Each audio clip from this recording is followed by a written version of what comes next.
I'm just giving this a few moments to let attendees come in, and then we'll get started. See the numbers going up. Let's give it a minute or two.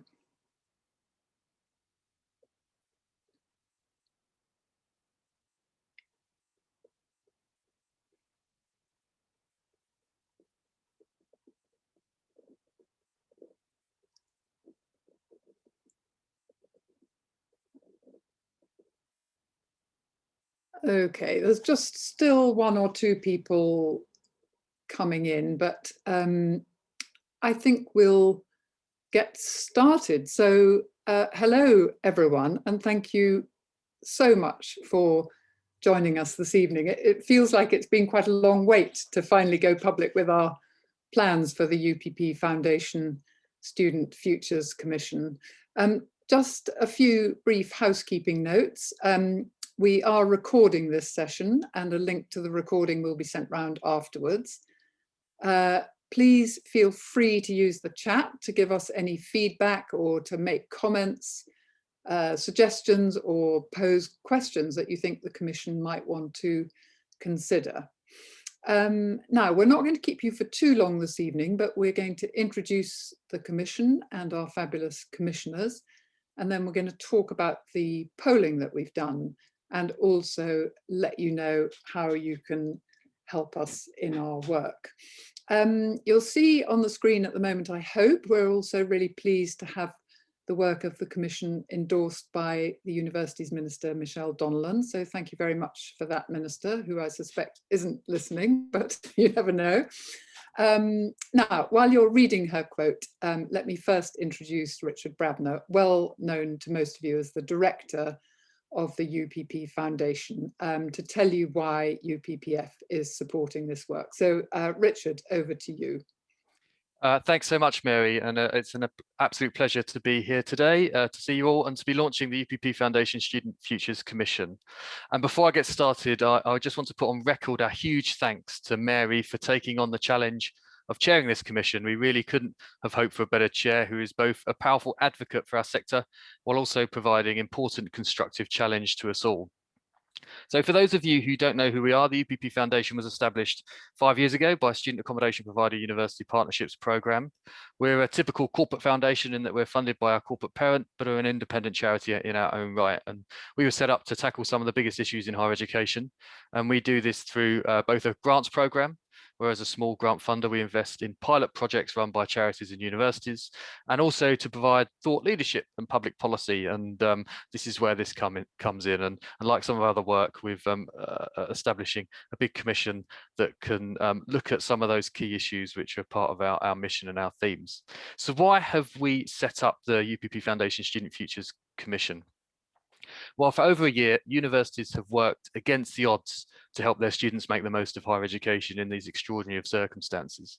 It's been grueling, but also often inspiring, with collaboration and innovation in evidence across the sector. But COVID has clearly been disruptive for students in terms of their learning, living, wider experience, well-being, and graduate opportunities. And later on, Jonathan Simons is going to take you through some of our polling on this. It has also equally been disruptive to those people, young and not so young, who will be starting university in September. And connected to all of this, over the last few months, it's become increasingly clear that while there's concerted government support for schools and children to, using the cliche, build back better, most notably through the role of Sir Kevan Collins, universities are expected to do this largely themselves. And as a foundation, we obviously don't comment on whether that's the right or wrong approach. And given the autonomous nature of the sector, government will naturally be less involved in shaping the university student experience. But nevertheless, we felt there was a gap in bringing together insights, ideas, and suggestions from across the entire higher education community to help students secure their successful futures and to help universities support each other as well. So the commission was essentially created following a conversation I had with our partners Wonkhe to address this perceived gap. And since then, we've been putting in place the infrastructure for the commission. So how is it going to work? Well, the commission will explore the full living and learning experience within 3 broad and interlinking themes: student experience and well-being, teaching and learning, and employability. And there are 3 clear objectives from this inquiry. First, ensure students get back on track after the pandemic by contributing to a generous and collaborative effort in the sector to ensure their successful futures. Second, to make practical recommendations for universities and future plans for the sector and government. And third, to create ideas, insights and learnings from all stakeholders in higher education that can be widely disseminated and used to enhance the post-pandemic student experience. And importantly, there'll be aspects of this year which we'll want to learn from, which could enhance the student experience going forward, particularly perhaps around access to and the delivery through digital means. And what I should say at this point, it's going to be a constructive and positive inquiry, grappling with the practical realities of the student experience. So really focusing on practice, which is where we think we can make the biggest difference. And all of this is detailed in our terms of reference, which can be found on the Commission's website. Now, turning to sort of engagement or the methodology, the Commission will be running like an engaging select committee style methodology to get as many universities and student sector representatives involved as possible. In practice, this means over the course of the next few months, there's going to be public and private evidence sessions asking experts to give evidence, student polling and focus groups, roundtables, and a big written call for evidence, which we're opening today. And given we want to inform practice from September in all universities, we won't just be relying on publishing a report at the end of the inquiry, although of course there will be one of those final reports, but we're going to have regular outputs from now onwards. And later on, Anna's going to be talking you through the ways in which you can engage with the Commission. And we'd love to hear from you, love to hear from your organisations and understand your thoughts, insights and evidence. So please do let us know what you think and sign up to our mailing list. And finally, I just want to say on behalf of the UPP Foundation, a huge thanks to our partners, Group GTI, Shakespeare Martineau and Wonky, who have helped us get this off the ground, and to Public First for their brilliant servicing of the Commission, all of our commissioners who have taken time out of their busy schedules to provide their expertise, and to, of course, the Commission's Chair, Mary, for providing the important leadership of the Commission. So that's it from me, and back over to Mary. Thank you. Brilliant. Well, thank you so much, Richard. And I should say that I regard it as a complete honour and privilege to get involved with this work. So thank you for inviting me. And thank you also to UPPF for making it possible in the first place. Now, we've billed this as a launch event, but I'd like to think of it more as a sort of mobilisation event, because as Richard said, we need to work fast and actually we need all of you to contribute and share the best ideas and initiatives that can help the whole sector to help new and continuing students who've had such a really rotten time basically during the pandemic. As Richard noted, we've all noted, haven't we, that the government is supporting catch up in the school system and has even appointed a catch up czar.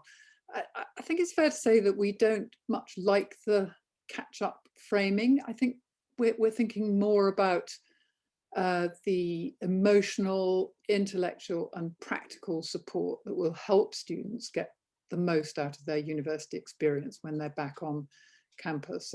And gosh, I hope you'll agree, but we just can't wait to get our students back. But we also know that students will be facing some really tough challenges as they emerge from lockdown. Clearly the challenges for students who've missed most of that really transformative sixth form year at school are huge, but we also mustn't forget those about to start their second year who didn't really have the luxury of a first year to settle into university before the academic demands start to ramp up. And of course the finalists who have got that additional worry about what the job market's going to look like when they graduate. Basically, all students will be starting the new academic year in September in ways that no one has ever experienced before. And so what the Commission wants to do is to do some collective thinking about what will be most useful to our students, what new and different approaches are needed.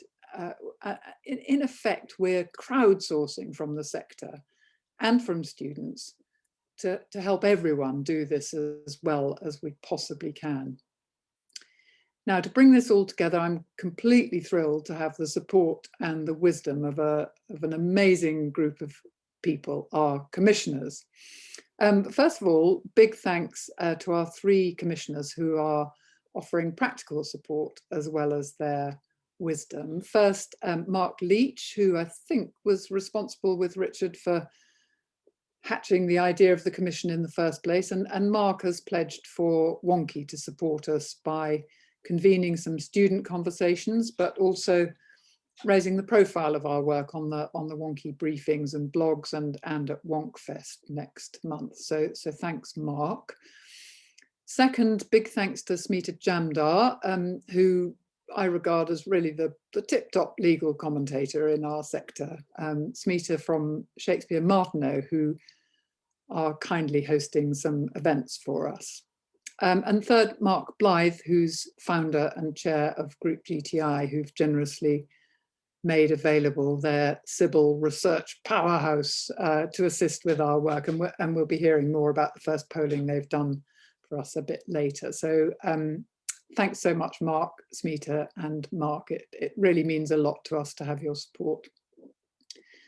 We've also got some other brilliant commissioners to tell you about. Let's see, we've got 3 vice chancellors. We've got Mary Stewart from Lincoln, we've got Lisa Roberts from Exeter, and Colin Bailey from Queen Mary, as well as the collective voice of vice chancellors with Alistair Jarvis from Universities UK. We've got 2 student representatives, so Hilary Jebi Ababio, who's the HE vice president at the NUS, and Meg Price from the Worcester Students' Union. So one of my biggest worries is that students are getting increasingly anxious about their graduate job prospects. So as well as Mark from GTI, we've also got Stephen Isherwood, who's the chief exec of the Institute of Student Employers, and Nikita Kandwala, who's a strategy analyst at LinkedIn and also founder of Unbox, which supports graduates who are taking a portfolio or a more entrepreneurial approach to their careers. As we've said, everyone is concerned about student transitions into and within university year groups, and particularly those from underrepresented backgrounds. So having Anne-Marie Canning from the Brilliant Club, Becky Francis from EEF, and Omar Khan from TASO on board with us is also fantastic. And given what our polling is saying and what I think all of us have heard loud and clear out there, it's wonderful that we've got Professor Juliet Foster from King's, who's a leading voice on mental health. And we're also joined from UPP itself by their Chief Marketing Officer, Kate Owen. Really, I don't think I could wish for a better group of people to help me steer this work. And our job is to mobilize the sector in the kind of big, generous collaboration, which I think we're so good at. Our plan, as Richard said, is to be posting useful insights and information on a fairly continuous basis, because we want to have good stuff available to the sector before the start of the new academic year in September. So now on to the Group GTI research. So last week we ran a large-scale poll of over 2,000 students who were asked to reflect on the last year, thinking about their future experience at university and their thoughts about life after graduation. Now, the polling was only done last week, so this evening we're only sharing sort of key headlines, if you like, and we will be producing some more in-depth analysis in the next couple of weeks. But once again, we've covered the 3 broad themes for the Commission's work, which is teaching and learning, student experience, and graduate employment. So before we get stuck into the findings, could I ask Dasha Kazanina, who's head of research at Sybil, to run us through the methodology used for the research, and then she'll pass on to Jonathan Simons at Public First, who will tell us a bit more about what the research found out. So over to you, Dasha. Brilliant, thank you, Mary. First of all, to say that we are you know, at CBIL and GTI more broadly, very, very honoured to be able to support this commission and to provide the evidence and support the student-led approach of this exercise. So some of you may have heard of CBIL, but many of you probably haven't. CBIL was formerly known as Trendance, and we are part of a bigger group called GTI, and actually they work with universities across the UK very extensively through their careers platform called Target Connect. And CBIL is the market research consultancy part of GTI, focused entirely on students. So if you can go to the next slide, I'll talk you through what we do. So at CBIL, we essentially look at the entire student journey when it comes to their careers, but also well-being and other elements around student support. In our data set, we've got a very, very large number of students, which allows us to survey over 100,000 of them on an annual basis. And that includes school students, undergrads, postgrads, and graduates. As a result, we have our 3 flagship research projects that we the data of which supports our relationships with employers and universities. And that's the CBIL School Leaver Research, looking at the schools market and the apprenticeship route for students. We then run the CBIL Graduate Research UK, which is our biggest annual survey, collecting almost 70,000 responses. Looking at university students' career aspirations. We have a similar graduate research project in Ireland, looking specifically at the Irish market, and we also run bespoke research for our clients and partners, including universities. In terms of our methods, we primarily work with big data, so large quantitative data sets, and we collect most of our data through online surveys with an in-house survey and research platform. So that's the capability that we used to run this specific survey and to support the commission. So if we move forward to the next slide. So, you know, the timelines we're working to were quite tight, but in just 5 days, as Mary said last week, we're able to collect over 2,000 responses from students across 118 universities. This is just using our GTI student databases. And within that sample, we've covered all year groups, so first year students all the way through to recent graduates. And we are really, really focused on diversity. So we're able to cut the data by gender, ethnicity, sexuality, socioeconomic status, and disability. And we know that all of these groups are impacted very differently by COVID, and the support they may require will differ as well, depending on their background. So that's how we did the research. Very, very excited to be able to support and look forward to kind of working more with UPP going forward. Thank you.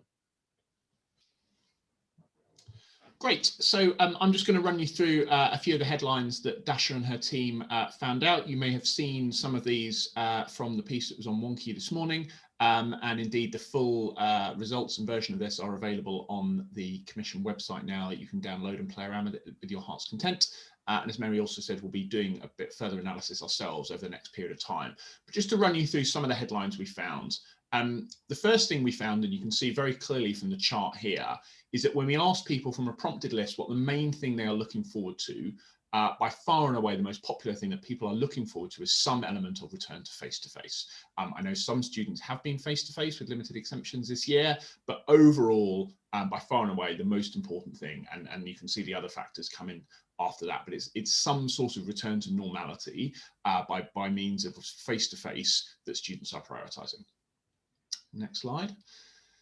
The second thing, and relatedly to that, was that people want to see it both for student experience. You saw socializing there on the previous slide being one of the things that people are interested in. But actually, when you think about teaching, the main experience of what people have missed, it's that face-to-face teaching, seeing their tutor and lecturer in person.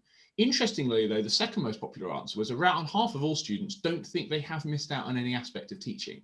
So I think to Mary's earlier point about not wanting to sort of pathologize learning loss, around half of all students, despite the unusual experience that many of them have had this last year, don't feel that they have missed out particularly on any aspect of teaching. Despite that, though, we think that about 2/3 of students are somewhere below or far below the academic level they expected to be at.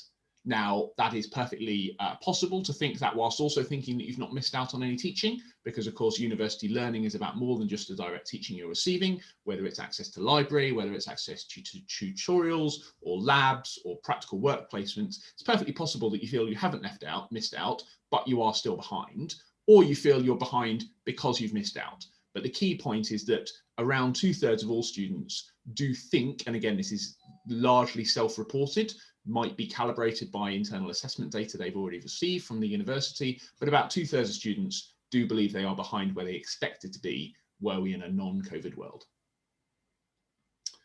And about 3/4 of students have suffered because of lack of stable internet connection. We find this in all school settings as well. This is a very, very common issue. Again, you can see the contrast between the efforts that government has made to procure laptops and broadband access for school students, not for university students. But we can see that over 3/4 of people in some way are suffering from a lack of connectivity, which is obviously critical when you're doing home study. When we ask people, though, despite all of that, what are the elements of things that you might want to retain, and particularly online learning, actually what we tended to find is that students quite liked some element of a blended experience. And particularly that what they wanted was the ability to access asynchronously their lectures recorded, which is not, again, not mutually exclusive with saying that they wanted to just watch them. And indeed, live online lectures are much less popular. So there's an element which, of course, many universities were already doing, whereby students want a mixture of live face-to-face teaching and the ability to go back and check things afterwards. So actually, the more live experiences, whether those are one-to-ones with your advisors, social interaction, seminars, were less popular. What people want is the permanence that online gives you. And this blended model of teaching comes through quite popularly. So actually, despite the fact that by far and away the most popular thing that people are missing is face-to-face, only 29% of students want their course to be entirely face-to-face from September. And the most popular option, around sort of about half of all students, is a mix. Very, very similar to what we're starting to see in the office environment now. People want to predominantly be face-to-face, but recognizing some element of online to supplement that. And again, a more positive finding than you might have expected, given some of the discourse around this. 72% of students were either neutral or happy with the way in which universities have managed the assessment, the way in which universities have managed to sort of tell students how they are, how they're progressing, has actually, on the whole, students recognise that universities have done a good job in taking forward assessment under these circumstances. But about half of all students, because of online, hadn't been involved in any extracurricular activities at all. And you can see the reasons why: because of Zoom fatigue, because you can't do some of these things virtually, because they're not as much fun virtually. These are all things which you'd expect, but nevertheless, it's quite striking to see when you're thinking of the amount of students who've gone to university, whether as new first years or returning second and third years and postgraduates, and more than half of them haven't done any extracurricular activities, anything that makes the richer student experience up. This was one of the most striking things we found, and one of the things which the Commission is going to be looking at quite hard. And about 4 in 5 students reported a negative effect on their mental health from their experiences this year. And again, we can all speculate as to the reasons why. This is not necessarily diagnosable mental health. This is self-reported detriment to their mental health. But again, you've got very, very high proportions of students saying that the pandemic has impacted their mental health. It's harder to make friends, harder to concentrate, harder to sleep. You know, this is not been a great time for students for fairly obvious reasons. And then the last thing we looked at was the job market, and there's 2 different ways of reading this. One of them is only about half of undergraduates are confident about the job market. The traditional expectation, perhaps that a graduate degree gets you into the job market seamlessly, is not held by students, if indeed it ever was held by students. But actually, you know, Dunning-Kruger effect coming in, 65% of students think that their time at university will help them secure a job. So there's nervousness about the graduate market generally, but there's a little bit more confidence amongst students. And considering, and I think we're going to talk about this afterwards, you know, considering that the empirical data is relatively, or has been relatively weak, it's interesting that students actually are perhaps slightly more resilient. I'm editorializing now, slightly more resilient than we might have expected them to be. And there we are. So I'm going to hand back to Mary. Thanks so much, Jonathan. An awful lot to get our heads around. But I should stress that I think there's going to be more when we start looking at those data through the different lenses of different cohorts, the different year groups, men and women, ethnicity, family background, etc. So we'll be doing that over the next couple of weeks, and we'll get a report published as soon as we're able to. Now, I was really interested in the findings about online learning and the extent to which students want it or don't want it when they're back on campus. So I wondered if I could if I could call on one of our commissioners, Mary Stewart, who's Vice Chancellor at the University of Lincoln. And Mary, I really wanted to ask you what your reflections are on how students perceive the relative value of in-person versus online learning, and what have you learned during the pandemic about how the various hybrid formats might play out in the future? Thanks very much, Mary. Yes, I think it was very interesting seeing the results of the polling, and I would say that it pretty much matches what we have found at Lincoln. That students do really like recorded lectures, in particular, and here's a little plug for our mini commission on international students. International students love recorded lectures. It means they can review material on several occasions, and especially if your first language isn't English, getting the nuance there is really important. But our students have missed being together. I think is the main thing, and I think we cannot underestimate the importance of peer learning in all of this. Even if a lecturer is there facilitating a session, an awful lot of the learning goes on between students, and when they were able to come back into sessions, you know, those would be the practical sessions, but they just so enjoyed working together in that environment. And as we know, about over 90% of our communication is actually non-verbal. So you know, that is I think really key. And on a screen, you know, even though I'm still waving my hands about and all the rest of it, you can't see it as well, and it's not as strong as it is when we're actually face to face. So I think for the learning point of view, yes, online, where there's information that they'll want to store and then repeat later. Yeah. Is really important. So blended definitely is what our students are looking for, actually. Yeah. And Mary, I was very struck by the idea that students themselves, I think it was 63%, thought they were below where they should be academically. Do you have any sense of whether that's just a lack of confidence in what they have been able to achieve in the last year, or do you think there are going to be some challenges to kind of catch up some of the, to use that terrible term, to catch up some academic learning that's been missed?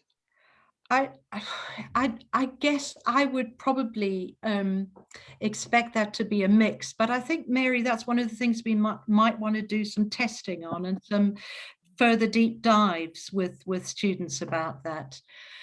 Certainly, we have seen a lot more learning anxiety. So our welfare support has found that they are dealing with a lot more learning anxiety, as well as other mental health challenges, but students being perhaps more underconfident about their abilities. We're in the process of going through exams at the moment. So I was just dealing earlier, just before this, with a couple of students who were saying, I can't do it, I can't do them. And of course they can, but I think because they actually are not necessarily seeing each other. So some of that also, again, it's back to peer support, I think is something students use a lot in helping them be more resilient. So I think it could be a mix of both, Mary. Yeah, I think so. If you haven't got your mates to kind of bounce and kind of measure your progress against, you're just isolated in and making a judgment. So that's really helpful. Thanks so much, Mary. And now I wondered whether Meg Price, who's, as I said, president of Worcester Students' Union. Meg, gosh, more than half of students in this poll have had no extracurricular activity at all. And I guess we shouldn't be very surprised at that. But I wondered if you could just reflect a bit on how some of the students you represent have experienced this, and I mean, does that ring true to you, that probably half of them are just not joining in on anything in this period? Yeah, and I think that it's not through fault of student unions and the people that are putting on extracurricular activities. I think it was really interesting to see some of the reasons as to why students weren't joining in. And I think that's something that's really important to take forwards into September, in terms of the things that we create that are also accessible. So at the moment, there's a question around some of the activities that we do for students and whether they take a blended approach. And I think that that's actually really important in terms of accessibility for students who might not be able to come onto campus as much, in terms of disabled students and commuter students, to get those benefits. So kind of reflecting the academic experience, really, in terms of making sure that it's suitable for everybody while still getting the benefits of face-to-face. Yeah, I mean, it's really difficult, isn't it? I mean, I think I've certainly heard people talking about the fact that for some students, actually, they find the online environment in some ways a bit more accessible to join in, and a bit less intimidating, and they can use chat functions and so on as a way of breaking the ice. But of course, everyone is different. And I was just going to ask you as well, were you, I was a bit surprised that the poll showed that students seem to be really missing the in-person learning more than some of the extracurricular and the social side of university, because it's felt to me as if even in the online world, at least the learning side has been carrying on, but that they might feel particularly that they hadn't had this sort of broader student experience. Did that surprise you, or is that, is that what you would expect? I think it did surprise me, but I think that there's a lot for us to look into in terms of the reasons why around students' expectations of what might be able to come back next year. I think a priority for universities really is around spaces as well. It's not just about organised extracurricular activity, but around unorganised. So being able to grab a coffee with your course mate after the course and things like that. But also to not look at it separately from academic as well. I think that students are there to learn, and that's why they prioritise the face-to-face learning, and actually given this sort of thing in their head around what they'd like face-to-face learning first, alongside getting these other relationships with other students. And I think just picking up on what Mary said around gaining confidence in their abilities, I think a lot of that does come from outside of the classroom as well, and seeing extracurricular activities as a way of building back in terms of positive mental health. Engaging in studies is a really important thing that we should all be looking at in September, and hopefully we'll be able to ask some questions in our student focus groups around how they can engage with that as well. Yeah, no, I think that's so true, and also that idea that perhaps subconsciously even there's so much learning going on through the social and the extracurricular activities that actually that lack of social and extracurricular is also contributing to the fact that people might feel that they're a bit behind more generally. Thanks so much, Meg. And finally, I was going to ask Mark Blythe, who's the chair of Group GTI. And Mark, thank you again for your support with this research. And I think we're going to do some more research later on in the work of the group. I'm a bit of a kind of natural optimist, but would you share my optimism that the graduate employment market is going to bounce back quite quickly, or does it really look a bit less rosy than that to you? Yeah, that's a really good question, Mary. I think when we first spoke about the Commission 3 months ago, 4 months ago, I think we were genuinely quite worried. I think that the market is moving quite strongly at the moment, and I think we are quite optimistic. I think we're seeing larger recruiters getting quite active, planning for next year, and also a bounce back amongst SMEs, quite chaotic, because I think some have been a bit surprised at how quickly things have come back. So I think that is probably quite encouraging for our students. It's interesting when you look at the research that you see that I think students perhaps haven't understood that, and they're a little bit, it goes back to this confidence point, they're perhaps not aware that the opportunities are there, and perhaps that's something we need to think about from the careers perspective, and the employment advice is to re-energize students. But no, yeah, Mary, I think it is looking better. I know, again, we haven't really even factored in Brexit, the fact that there are fewer skilled Europeans, they can't come into the UK. So I think that we never had a chance to experience what that impact might have on recruitment of young people, because COVID came along. So we could see some impact there in terms of skills shortages. Yeah, that's interesting. So just there might be a kind of a different profile of the types of jobs that graduates will be looking at, as well as changing in the kind of relative supply and demand. And Mark, just to continue on that theme, you know, the idea that a lot of employers now are going to be kind of hybrid employers, in the sense that they're going to have not require people to kind of come into an office maybe 5 days a week. Do you think that's going to open up the market to graduates, you know, who might have been excluded because of geography? You know, somebody doesn't want to have to come to London or the Southeast for a job. Do you think that's going to change?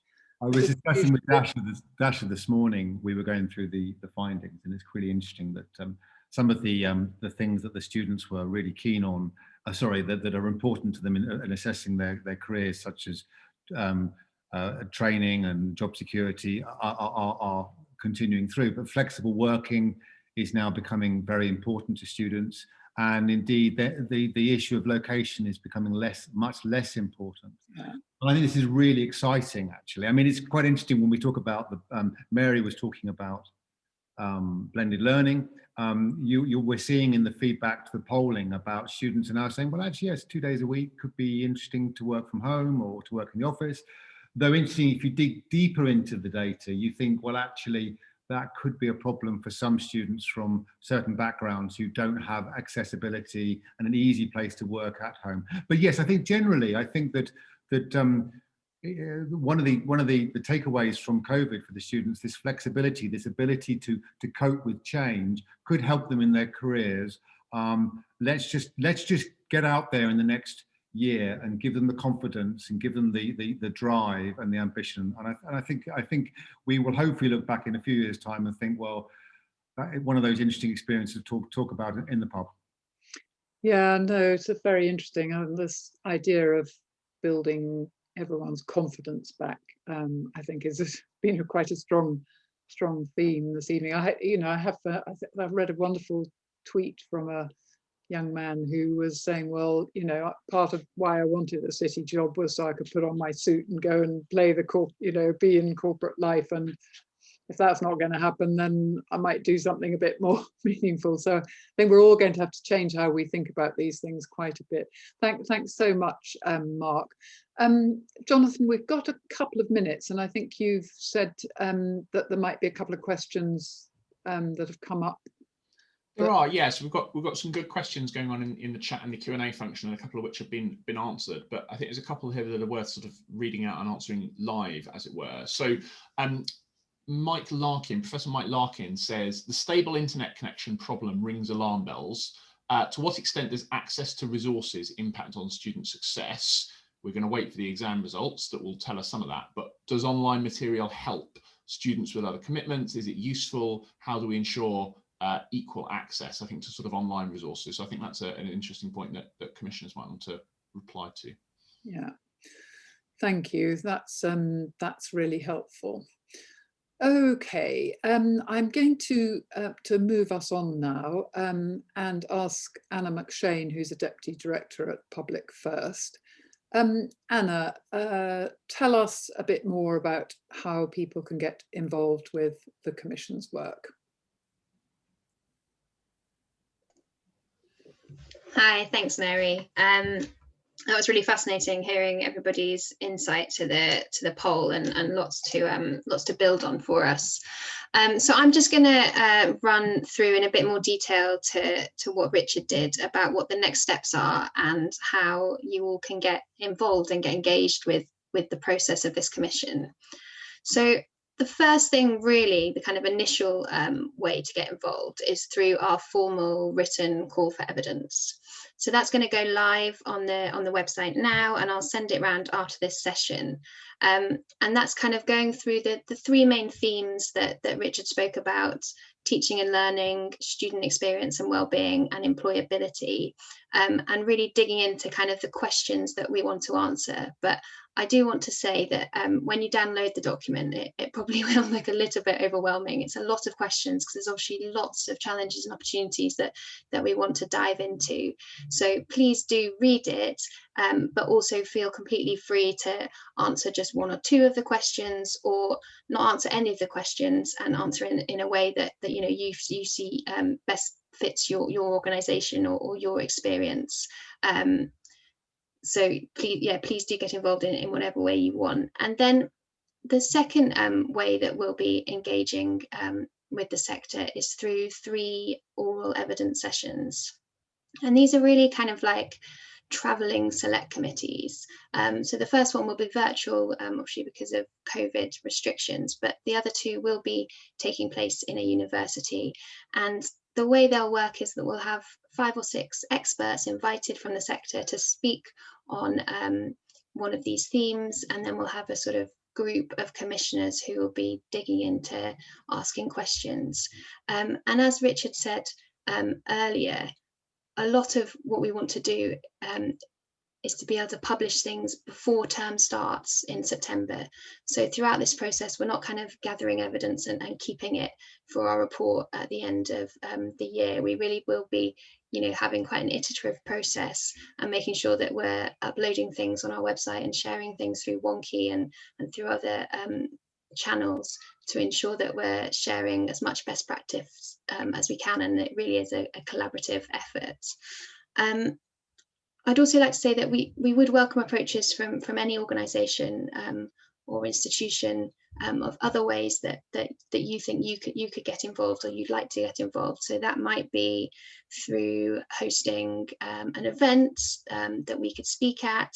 It might be holding a roundtable with kind of experts within your organisation or your network that we could learn from, or it might just be that you'd like to have an informal discussion with one of the commissioners. So please do get in touch with whatever ideas you have, if there's a way that you think you can support the work of the commission. And then just finally, our website is now live, so www.studentfuturescommission.org. So please do click on the link. There's not a huge amount up there at the moment, mostly just around the commissioners and the polling results, but it will be updated frequently. And if you'd like to kind of stay in touch with what we're doing, you can sign up to our newsletter there to kind of keep in regular contact with us, so you can find out what we're doing. Thanks, Mary. Brilliant. Thanks so much, Anna. It's not quite anything goes, but if you've been thinking about an area that we haven't thought of, even if you just want to write a blog for us, we'd really welcome that. You know, it is this idea of just curating everything that people are thinking about that could be helpful to others to help our students when they get back on campus in September. I should also say that that we've asked our commissioners to think about leading on some specific kind of subtopic areas. And so far, Mary Stewart mentioned she's very kindly agreed to convene a subcommission for international students, and as she noted in her remarks, clearly international students have a whole range of issues which exist because of potentially of language barriers, and then also the whole things about being able to travel home and visas and so on. So I think that's going to be really interesting. Thank you, Mary, for doing that. Anne-Marie Canning has said that she's going to think about how to lead a specific focus on underrepresented groups in higher education, and I think we're all really concerned about the people who, who've perhaps most suffered from digital poverty and who don't have the kind of financial resources to fall back on when things are not going so well for them. And then, of course, as a couple of people have mentioned, this whole concern about poor mental health. And Juliet Foster has very kindly said that she'll put together some kind of deep dive on how we need to think about that. I mean, we all know that poor mental health has been an issue before the pandemic, but actually understanding the particular challenges that will come, a lot of students may have suffered bereavements and so on. So there's lots of things different to think about that might mean not only that people's mental health, students' mental health is perhaps worse, but also there are different things that are affecting their mental health after this past year. And I'm sure that other commissioners are going to be coming forward with ideas of specific topics that they're going to cover. And by the way, all you very kind people who've attended this evening, I'm sure they'll be calling on you to help them with that work. So you're not going to let off just being audience and listening to what the Commission's doing. We really want to get people involved. Now, I think, let me just check with Anna and Jonathan. Have I covered everything that we're supposed to cover? I'm assuming unless they, yeah, I've done that. So I think it remains for me to thank all colleagues at UPP Foundation and at Public First, and especially this evening Group GTI for turning around that fantastic research so quickly. So much for us to consider as we start our work in earnest. So thank you so much, everyone, for giving up your time to join us this evening. And I hope you have a wonderful evening and look forward to working with you and the Commission over the coming months. Thanks, everyone.